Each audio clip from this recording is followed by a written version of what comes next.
पाकिस्तान जल्द फैटफ की grey list से बाहर आ जाएगा। वफाकी वजीर इत्तलात पुरुम्मीद, पाकिस्तान इस वक्त ग्रे लिस्ट में है। क्या पाकिस्तान को बैनुल-अक़वामी लॉबिंग मजबूत करने की ज़रूरत है? अपोजिशन जमातें एक नकाती एजेंडे पर मुत्तफ़िक ना हो सकी। क्या अपोजिशन हुकूमत के खिलाफ मुत्तहिद हो सके? कोरोना के बायस मुल्क भर में मज़ीद 13 तालीमी इदारे बंद। SOPs पर अमल नहीं हो रहा, लग रहा है स्कूल को बंद करना पड़ेगा। सईद गनी, क्या तालीम का सिलसिला जारी रह पाएगा? दोस्तों हम बात करें पाकिस्तानी मीडिया की, तो इनको दोस्तों उम्मीद है कि ये फैटअप की ग्रे लिस्ट से बाहर निकल जाएंगे। लेकिन दोस्तों मैं बिल्कुल श्योर हूँ कि आने वाले 1-2 साल में ये बिल्कुल भी बाहर नहीं निकलने वाले हैं। दूसरा बात करें दोस्तों, ये करते हैं कि ये पॉलिटिकली और इकोनॉमिकली स्ट्रॉन्ग नहीं है, तो ये बात इनकी बिल्कुल जायज़ है और ये कभी हो भी नहीं सकते हैं जिस तरह की इनकी पॉलिसीज है उनके हिसाब से। कि पार्लियामेंट का मुश्तरका इजलास हुआ और हुकूमत FATF से मुतालिक कानून साजी करवाने में कामयाब हो गई। अपोजिशन के शदीद एहतजाज के बावजूद 8 बिल्स मंजूर कर लिए गए। हंगामा आराई भी हुई, अपोजिशन की तरफ से बिल्स की कॉपियां फाड़ दी गईं और ऐवान से वॉकआउट भी किया गया। लेकिन एक अहम और नाजुक मामला था फैटफ का, उस हवाले से कानून साजी करवा ली गई क्योंकि मुल्क की इक्तसादी और मुआशी तरक्की का दारोमदार इस बिल पर था। पाकिस्तान इस वक्त ग्रे लिस्ट में है और वज़ीर आज़म इमरान खान का और हुकूमत का यह मौक़िफ़ है कि ये ग्रे लिस्ट उन्हें विरासत में मिली है, विरसे में मिला है उनको कि पाकिस्तान ग्रे लिस्ट में था। अगर इस ज़िमन में इक़दामात ना किए जाएं तो ब्लैक लिस्ट में आने से मजीद सख्तियों और पाबंदियों का सामना करना पड़ सकता है। ज़र मुबादला के ज़खायर कम हो सकते हैं, पैसे का जो दबाव है वो बढ़ सकता है, पेट्रोल, डीजल, बिजली और ट्रांसपोर्ट महंगी होने की वजह से गुर्बत में इजाफा हो सकता है। इमरान खान साहब की तरफ से ये कहा भी गया कि अगर मौजूदा हुकूमत क़वानीन मंजूर ना करवाती तो पाकिस्तान को ब्लैक लिस्ट में डाल दिया जाता। पाकिस्तान ने दहशत गर्दी के खात्मे के लिए बेशबहा कुर्बानियाँ दी हैं। पाकिस्तान पुरअमन मुल्क के तौर पर पूरी दुनिया में अब जाना जा रहा है क्योंकि इसका क्रेडिट जो है वो पाक फौज को जाता है, आर्म फोर्सेस को जाता है कि पाकिस्तान एक पुरअमन मुल्क है।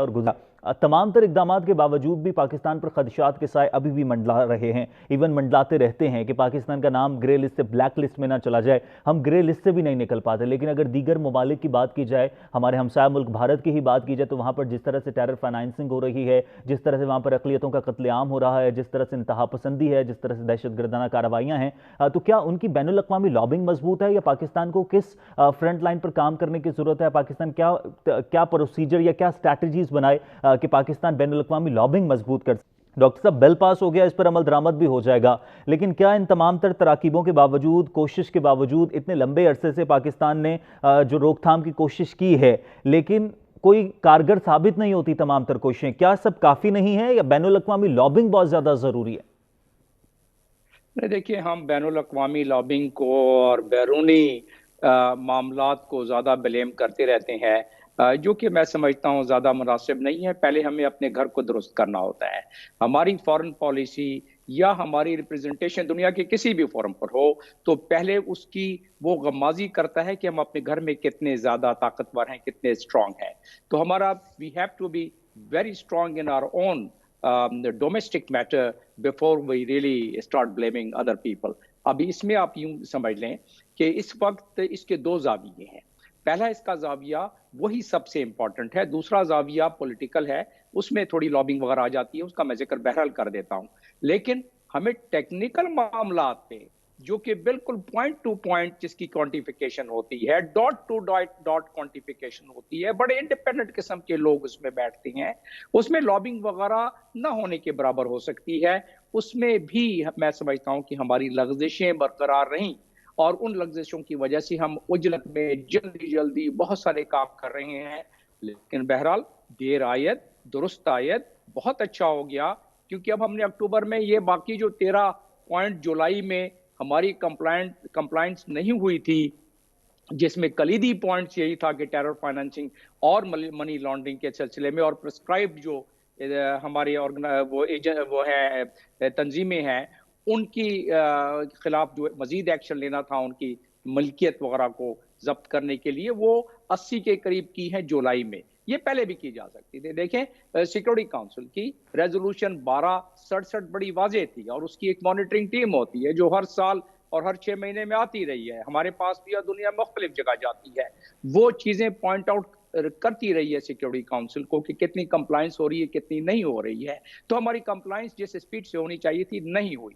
इस हुकूमत ने यकीनन कोशिश की है और ख़ास तौर पे ये बिल जो पास करवाया है, अपोजिशन के इसमें तहफ़्फ़ुज़ात अपनी जगह पे, शायद उसमें कुछ सही भी बातें हों, लेकिन इस हुकूमत ने जो बिल पास कराया है, ये हमारी मुस्तकबिल के लिए, हमारी मईशत के लिए, हमारी जो मुस्तकबिल की ग्रोथ है आने वाले दिनों में, उसके लिए बहुत ही ज़रूरी थी।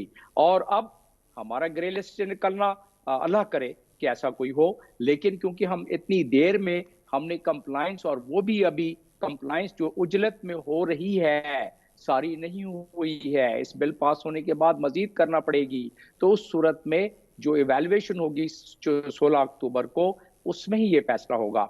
मैं अपने टेक्निकल तजर्बे के लिहाज से, मैं अक़वाम मुत्तहिदा में भी तवील अरसा मैंने नुमाइंदगी की है, मुख्तलिफ रिप्रेजेंटेटिव रहा हूँ मुख्तलिफ ममालिक का, और थोड़ी सी इनकी तरीक़ाकार का मुझे अंदाज़ा है कि क्या तरीक़ाकार होता है इंटरनेशनल ऑर्गेनाइजेशन का, जैसे कि FATF है, OECD वगैरह है। तो मुझे अगर हम ग्रे लिस्ट से तो निकलना दरकिनार, अगर हम ब्लैक लिस्ट में न जाएं, तो मैं फिर भी शुक्र अदा करूंगा खुदा का, फिर हमें इतना टाइम मिल जाएगा कि हम उसे लेकिन मजीद कंप्लायंस पूरी डॉक्टर कर साहब, अंदरूनी तौर पर मामलात हैं, ठीक है, पॉलिटिकली हम स्टेबल नहीं है, इकोनॉमिकली अगर देखा जाए तो we are not stable even. Terror financing की अगर बात करें तो भारत में भी टेरर फाइनेंसिंग होती है। भारत में इंतहा पसंद जो गिरोह हैं वो अक़लियतों का कत्लेआम कर रहे हैं, इतना पैसा कहाँ से आ रहा है? ऑब्वियसली हुकूमत वहाँ की खुद टेरर फाइनेंसिंग कर रही है। भारत को या दीगर ममालिक जो इस तरह की कार्रवाइयाँ होती हैं, उनको इन मुश्किलात का क्यों सामना नहीं होता?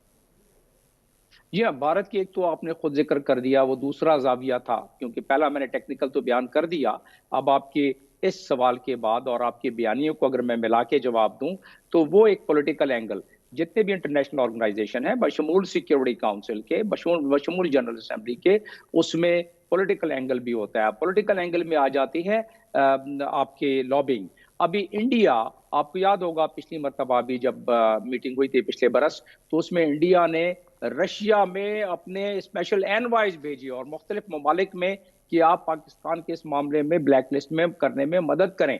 तो वो मुख्तलिफ, और इस दफ़ा क्योंकि इंडिया ये जो मजीद इस रीजन में नए ज़ाविये आ रहे हैं, इजराइल UAE के इस एग्रीमेंट के बाद, बहरीन के बाद, और सऊदी अरब के एक सॉफ्ट कॉर्नर जो इसराइल की तरफ हो गया है, और जो अगले चंद हफ्तों में या दिनों में वो भी तस्लीम करने लगा है इसराइल को, मेरे तजिए के मुताबिक। तो इन तमाम चीज़ के बाद गल्फ कंट्रीज हैं, वो भी सारे मेंबर्स हैं, और इंडिया आहिस्ता आहिस्ता वहाँ भी अपना इन्फ्लुएंस बढ़ाते हुए कोशिश करेगा इस मरतबा भी। तो हम अपने दुश्मनों से क्या तवक्को कर सकते हैं? हमें चाहिए कि हम इसके काउंटर मेजर लें। हमारे जितने भी सफारत खाने, देखिए 39 कंट्रीज हैं, 39 मेंबर्स हैं इसके FATF के, और 200 के करीब फाइनेंशियल इंस्टीट्यूशंस एंड ऑर्गेनाइजेशंस हैं, और दुनिया के तकरीबन तमाम ऑर्गेनाइजेशंस का ऑब्जर्वर स्टेटस है। लेकिन इसमें सबसे अहम बात यह है कि ये 200 ऑर्गेनाइजेशन पूरी दुनिया की मईशत को कंट्रोल करते हैं, उनके सिस्टम को कंट्रोल करते हैं। अगर कोई रिकमेंडेशन FATF में से जो भी नेगेटिव रिकमेंडेशन निकलती है या पॉजिटिव निकलती है, उसकी ये तमाम 200 ऑर्गेनाइजेशन पूरी दुनिया के जो फाइनेंशियल इंस्टीट्यूशंस हैं, उनको including world bank and Asian development bank and IMF, उनको इस चीज की पासदारी करनी पड़ती है, कंप्लायंस करनी पड़ती है। इसको स्ट्रेंथ है OECD की, और OECD एक ऑर्गन है यूनाइटेड नेशंस का। तो वो टेक्निकल बातें हैं, मैं आपको डिस्क्राइब कर रहा था कि इसका लॉबिंग आप जो बात कर रहे थे, या इसका पॉलिटिकल एंगल, हमारे जितने भी 29 कंट्रीज के जो मेंबरान हैं इस FATF में, हमारा फर्ज था कि पिछले साल से हम अपने तन मन धन की बाजी लगा के फॉरेन मिनिस्ट्री में, फॉरेन ऑफिस में हमारे बाकायदा मॉनिटरिंग डेस्क होता, तमाम सफीरों से पूछते कि जी आपने इस पे क्या काम किया, उन ममालिक को कैसे कन्विंस किया है कि हम यहाँ क्या मेजर कर रहे हैं, हमारी कितनी कुर्बानियां हैं। और हम इस वक्त देखिए, इस वक्त टेक्निकल साइड और ये दोनों साथ साथ चलती हैं। जब हम लॉबिंग कर लेते हैं तो हमारी जितनी कंप्लायंस अभी तक हुई है, उसको भी मस्बत अंदाज में वो मेंबर्स कहते हैं हाँ काफी किया तो है काम, और इसमें तकरीबन हो तो गया है, बाकी हो जाएगा। तो let's take them out from the grey list, right. तो रिकमेंडेशन बढ़ना शुरू हो जाती है। आप अग्री करते हैं कि उस ग्राउंड पर भी काम करने की जरूरत है, अंदरूनी तौर पर भी मामलात बेहतर करना जरूरी है, बिल पास कर लेना काफी नहीं है, अंदरूनी तौर पर मामलात बेहतर हों, लेकिन साथ ही साथ उस फ्रंट पर भी काम करने की जरूरत है ताकि वहां पर उस लॉबिंग में मुतहर्रिक होते हुए अपना किरदार मजबूत रखा जा सके? बहुत शिद्दत से